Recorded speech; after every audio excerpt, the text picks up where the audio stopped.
Ko'rinishi ham, mazasi ham bomba. Buni ko'rib Ibrohimga o'xshab ishtahingiz ochilib ketdimi?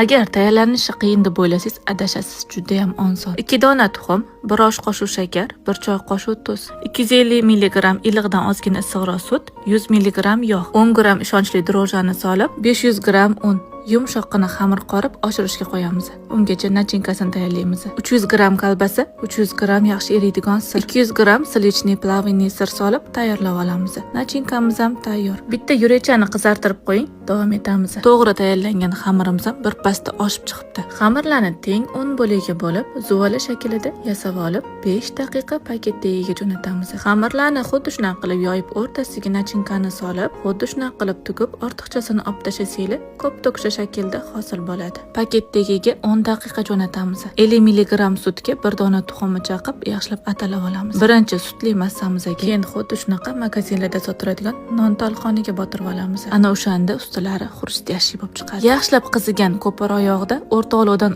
ozgina pastroq olovda qip-qizil koptokchalarimizni pishirib olamiz. Ana endi kommentariyaga o'zingiz yozing. Tayyorlanishi oson ekanmi? Hayitgancha ovqatga injiq farzandim challenge'ini 10-kuni Ibrohimga juda ham yoqdi.